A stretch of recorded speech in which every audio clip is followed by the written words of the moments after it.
Bismillahirrahmanirrahim. Assalamualaikum warahmatullahi wabarakatuh.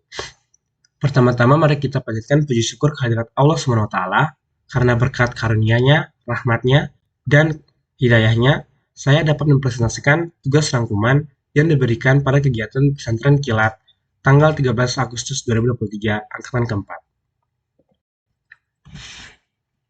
Perkenalkan, nama saya LM Naufal Rendika Suri dari Fakultas Ilmu Komputer dan jurusan Teknik Informatika. Materi pertama yang saya rangkum ialah wawasan kebangsaan dan ketahanan nasional dalam pencegahan narkoba.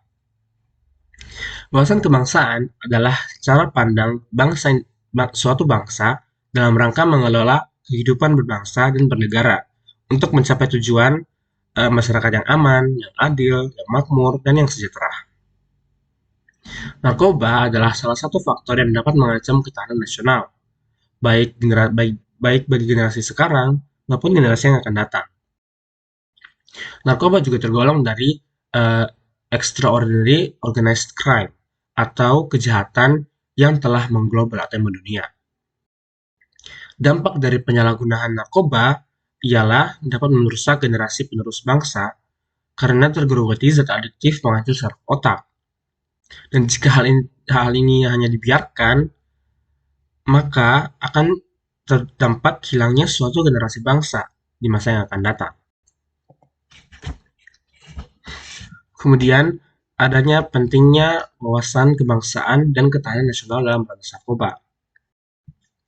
Bila pemahaman wawasan kebangsaan telah terpenuhi, maka keutuhan persatuan dan kesatuan suatu bangsa atau negara akan menjadi kuat, karena dengan memahami apa itu wawasan kebangsaan, akan menyadarkan dan memunculkan semangat dan dorongan hati untuk mencintai tanah air dan membela dan menjaga keutuhan negara tersebut. Sehingga jika seorang telah memahami pentingnya wawasan kebangsaan, maka mereka tidak akan menggunakan narkoba. Kemudian ada komitmen, materi kedua ialah komitmen keumian menuju Embracing Smart University. Komitmen keumian. Dalam menghadapi era revolusi 4.0, transisi menuju era revolusi industri 4.0, dan era digitalisasi, khususnya transformasi UMI menuju Embracing Smart University, UMI perlu memperkuat komitmen, baik yang bersifat kelembagaan, individual, dan skill atau kinerja, agar membentuk karakter dan kondisi kondusif untuk bercepat terwujudkan visi dan misi UMI.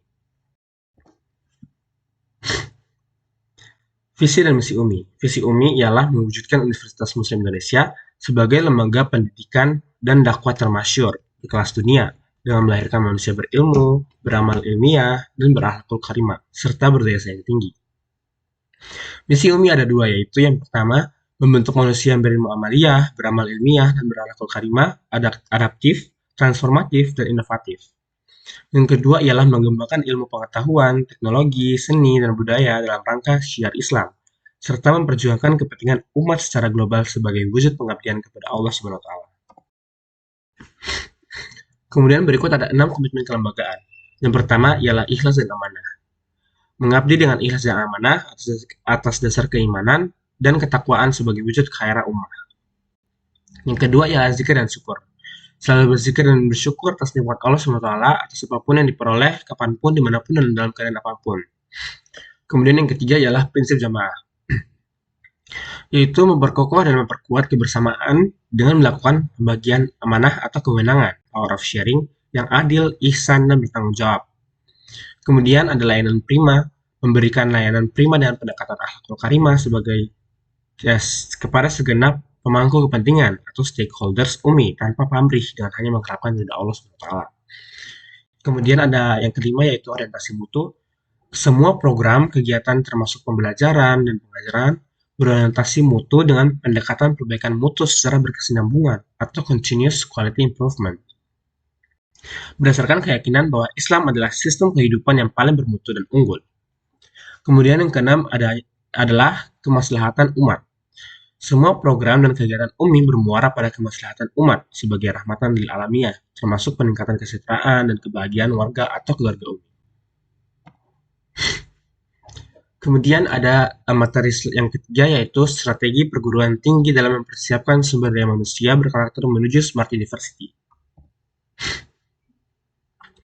Embracing Smart University mengandung 5 indikator, yaitu yang pertama Smart System. Smart System uh, adalah sistem yang berkaitan bagaimana menciptakan sistem pendidikan yang terbaik. Salah satunya untuk menghasilkan iuran berdaya saing. Kemudian yang kedua ada smart infrastruktur, adalah sistem yang berhubungan dengan membangun sarana dan prasarana terintegrasi dan mumpuni dalam menunjang sistem pendidikan. Kemudian yang ketiga ada smart governance and policy, yaitu bagaimana mengelola kampus agar memiliki tata kelola yang transparan dengan standar operasional prosedur yang terkontrol. Kemudian yang keempat ada smart people. Smart people ialah yang berhubungan dengan bagaimana menciptakan sumber daya manusia yang berilmu amalia, beramal ilmiah, berakhlak karimah, serta berdaya saing tinggi. Dan yang terakhir ada smart culture and Islamic character, yaitu yang berkaitan dengan budaya dan karakter dalam lingkup kampus yang sejalan dengan prinsip keumian dengan metode utama adalah pendidikan karakter atau pencerahan kalbu berbasis pesantren. Kemudian ada desain sumber daya manusia UMI berkarakter di masa depan. Ada 4, yaitu yang pertama karakter moral, yang beriman, yang bertakwa, yang jujur, dan rendah hati. Kemudian yang kedua ada karakter kinerja, yang kerja keras, ulet, tangguh, tak mudah menyerah, dan tuntas. Kemudian yang ketiga ada kompetensi, yaitu berpikir kritis, kreatif, komunikasi, dan kolaboratif. Dan yang terakhir ada literasi teknologi informasi, Internet of Things, Big Data, Artificial Intelligence. Karakter atau akhlak mulia merupakan buah yang dihasilkan dari proses penerapan syariah, ibadah dan muamalah yang dilandasi oleh fondasi akidah yang kokoh. Ibarat bangunan, karakter atau akhlak merupakan kesempurnaan dari bangunan tersebut setelah fondasi dan bangunannya kuat. Sekian dari saya, terima kasih. Untuk menutup, saya akan memberikan quote dari J.K. Rowling, yaitu "It is impossible to live without failing at something, unless you live so cautiously that you might as well not have lived at all, in which case you fail by default." Sekian dari saya, terima kasih. Jika ada kurangnya saya minta maaf. Wabillahi taufiq wal hidayah. Wassalamualaikum warahmatullahi wabarakatuh.